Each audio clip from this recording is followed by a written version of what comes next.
Bom dia, sétimo ano. Vamos estudar filosofia?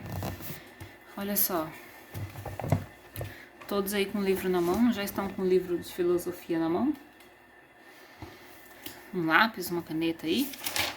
Então vamos lá, todos com o livro na mão, um lápis, uma caneta, pra gente estar marcando as páginas, tá? Pra estarmos vendo aí o capítulo que nós vamos entrar agora, o capítulo de vocês aí, tá?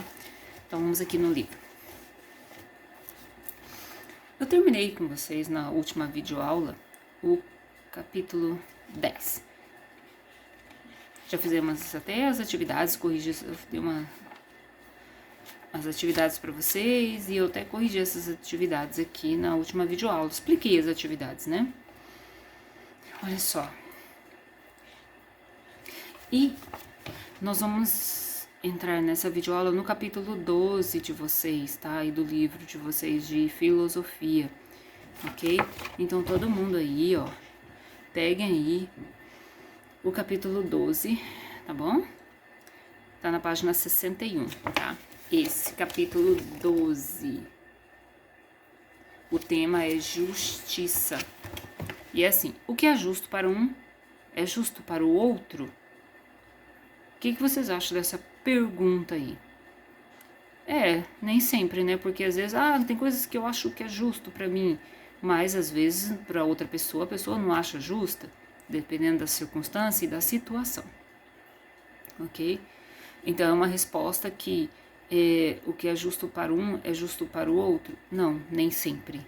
Ok? Depende da situação, tá?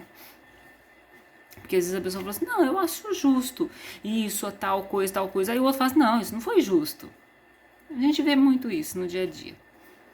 Olha só, e aqui na primeira página de vocês, né, na página 61 do capítulo 12, tem 3 pontinhos, 3 perguntinhas, beleza? Primeira pergunta: você já se sentiu injustiçado ou já agiu injustamente? Em que situação? Injustiçado, né?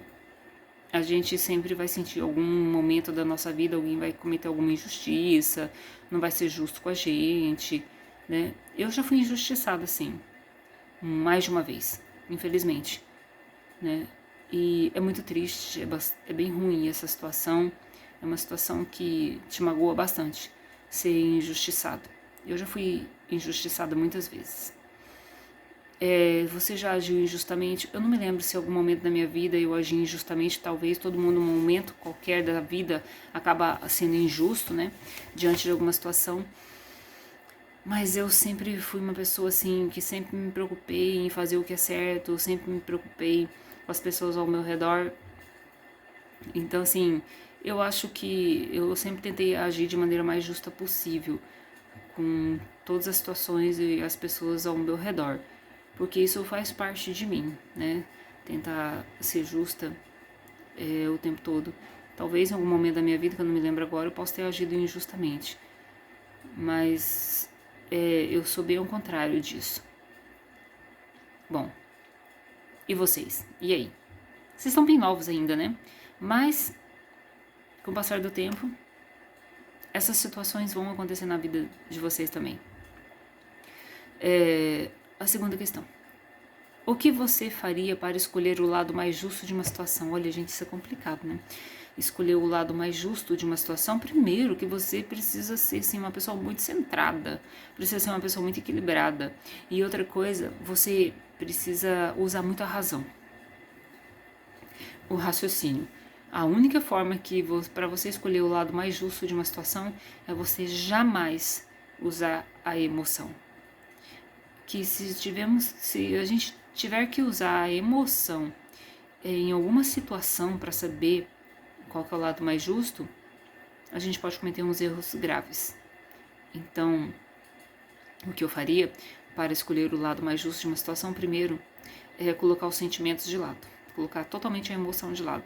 Segundo, é estudar todo o caso, ver ambas as partes, tentar se colocar no lugar das partes, das pessoas, das situações, né? Para mim poder escolher realmente o lado mais justo, ok? E olha só, tem mais uma aqui. Os critérios para julgar o que é justo são os mesmos para todas as situações? Não, nem sempre. Critérios para julgar o que é justo, né? Se eu tenho que uma situação na minha vida e eu preciso julgar para ver se isso é justo, é lógico que eu vou ter que analisar tudo que está envolvido nessa situação. Se tem pessoas envolvidas, eu vou analisar as pessoas, vou analisar as atitudes. Tem que fazer uma análise, tem que investigar tudo, tá? Para julgar o que realmente é justo. Mas nem sempre são os critérios que você vai usar para todas as situações, porque cada situação pede um posicionamento diferente, certo? Bom, vamos lá. Tem um textinho aqui, né, nessa página aqui, debaixo dessa ilustração. Vamos ler aí? Olha só. Diz assim: para os gregos, a justiça estava diretamente relacionada à vida política e à organização da vida em sociedade. Os gregos realmente eram muito ligados na política.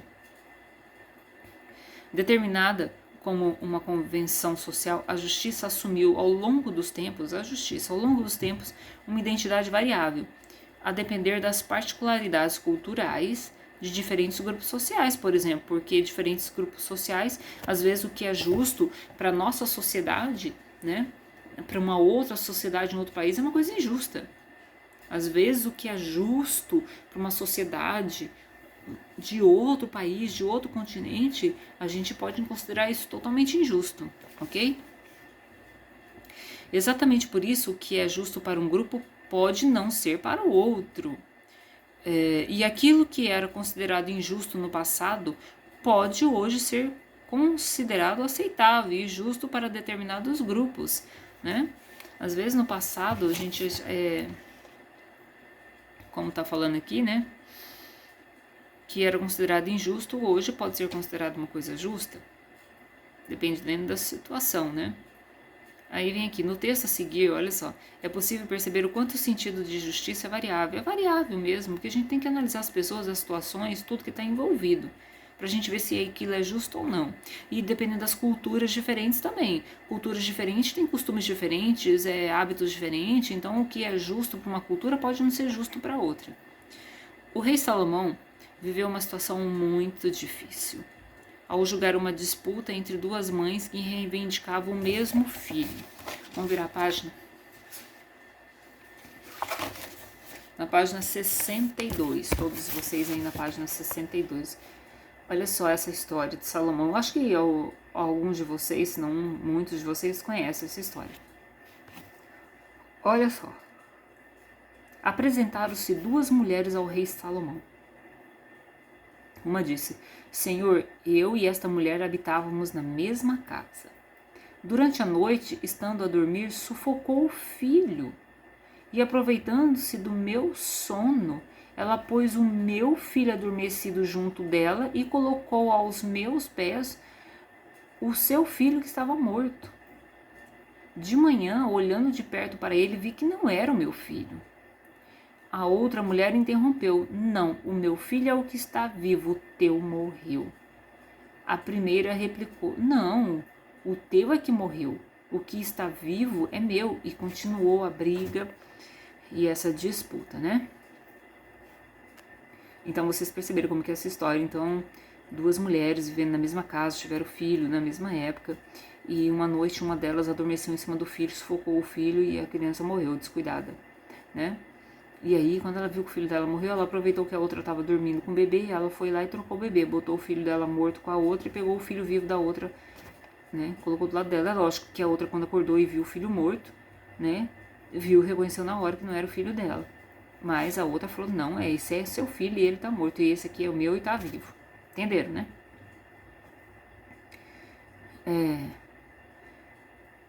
Então o rei disse: Trazei uma espada. Divide em duas partes o menino que está vivo e dai metade a cada uma. Gente, que loucura. Vocês já imaginaram? O rei Salomão sabia o que ia fazer, né? Com certeza, gente, por favor. Mas de qualquer maneira, aquilo ali causou impacto com certeza em todo mundo que estava ali, especialmente nas duas mães, Agora, ele pedia uma espada, ele dizendo que ia cortar uma criança no meio, ali na frente de todo mundo, ia assassinar uma criança, entregar metade para cada uma das mães. Imagina, isso deve ter sido uma cena chocante, sabe? E então o rei falou isso. Cheia de amor a seu filho, a mulher, cujo filho estava vivo, suplicou: Senhor, peço-vos que lhes deis a ela um menino vivo e não o mateis. Essa mãe verdadeira, ela pegou e falou assim para o rei Salomão: não faça isso, pelo amor de Deus, deixa esse menino vivo, mas deixa com ela. É o que uma mãe faria, né? A outra, pelo contrário, aquela que dizia que não, esse filho vivo é o meu, não seja para mim nem para ti, não pode dividir. Você pensou? É lógico que o rei Salomão já percebeu na hora, então Salomão disse: dai a primeira o menino vivo, porque ela é a verdadeira mãe. A outra era muito maldosa, só de ter trocado as crianças, né, ter deixado o filho dela morto para outra e pegado o filho vivo para ela, isso já foi uma crueldade tremenda. E quando as duas se toparam foram para a presença do rei Salomão para ele resolver isso, é lógico que ele não ia fazer isso, matar a criança e dividir no meio, mas ele sabia que ele fazendo isso, a mãe verdadeira ia se posicionar: não, pelo amor de Deus, deixa o meu filho vivo, que fique com ela. Só que ela era tão maldosa, essa segunda mulher, devia ter muita inveja, né, dessa outra, com certeza. E tanto que ela falou: tudo bem, pode dividir, metade para ela e metade para mim, não importa. Isso não é mãe, né, gente?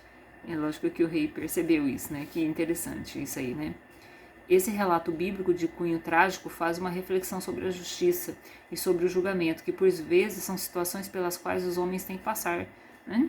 Todos nós passamos em algum momento por uma injustiça ou por um julgamento de alguma situação, de alguma coisa, sofremos injustiça e às vezes as pessoas também podem ser bem injustas com a gente também, né? Que é o melhor, né? Aí aqui tem várias perguntas, né? O que você achou da decisão do rei Salomão? Isso aqui provavelmente eu vou fazer atividade depois com vocês, de aula programada. Aí tem aqui 4 perguntinhas que provavelmente eu vou mandar isso para vocês. Aí tem o texto aqui embaixo. Quando se fala em justiça, as pessoas tendem a evidenciar a presença de uma imagem bastante conhecida. Qual que é a imagem da justiça que fica na frente lá dos tribunais do fórum, né? A de uma mulher com os olhos vendados carregando em uma de suas mãos uma balança e na outra uma espada. Interessante, né? Esse é o símbolo da justiça. Se vocês forem em frente ao fórum, aqui que fica lá na 25 de dezembro, com aquela outra rua que eu não me lembro agora, tem essa imagem dessa mulher, né? Dessa estátua, ela de olhos vendados e numa mão uma balança, na outra mão a espada. Vocês têm aí no livro de vocês, olha só. Tá? É isso que a gente vê na frente dos fóruns, dos tribunais pelo mundo aí afora. Ela é representada por uma mulher, tem os olhos vendados e uma balança. E a espada na mão, ok? Olha só. Então a mulher com os olhos vendados, carregando em uma das suas mãos uma balança e na outra uma espada. A venda, o que representa a venda nos olhos, né? Olha só, a venda representa que a justiça é um direito de todos os sujeitos, tá? A justiça é um direito de todos. Por isso existe aquela famosa frase popular: a justiça é cega. A justiça é cega no sentido de que todos têm o mesmo direito. Então não pode olhar para um e falar assim: não, né? Você vou fazer justiça, você não vou fazer justiça. Não, a justiça é uma mulher de olhos vendados e a venda, né, significa o direito de todos os sujeitos. Enquanto a balança é um instrumento que se pesa as diferenças e os direitos de cada grupo social. Então, a balança é um instrumento que pesa as diferenças e os direitos de cada grupo social, tá? A espada, por fim, é um item indispensável para a defesa dos valores daquilo que é justo. A espada representa, então, a defesa, né, dos valores de tudo aquilo que é justo, tá bom? Então, tá aqui a explicação desses símbolos todos, tá bom? Sobre essa estátua. Olha que estátua da deusa Têmis, a deusa da justiça, segundo a mitologia grega, empunhando uma espada e uma balança com os olhos vendados. Aqui está explicando de novo: a espada simboliza o poder da justiça, tá? A balança, equilíbrio entre as partes, ouvir os prós e os contras, né? vê todos os lados da situação. E os olhos vendados, a imparcialidade da justiça, ok? Justiça é imparcial, você não pode, a justiça não pode tomar a favor de uma pessoa, a justiça tem que analisar as duas partes. Então, nesse comentário aqui sobre a estátua, gente, tá vendo aqui, ó, circulem, tá? Circulem.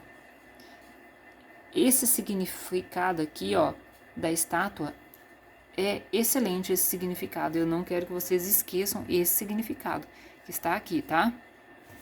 Explicando bem direitinho, ok? A espada simboliza o poder da justiça. A balança, o equilíbrio entre as partes, né? Os prós, os contras, né? Tem as testemunhas que acusam, tem as testemunhas de defesa. E os olhos vendados, a imparcialidade da justiça, ok? Que a justiça tem que julgar a todos de maneira igual, beleza? Até a próxima aula. Tchau!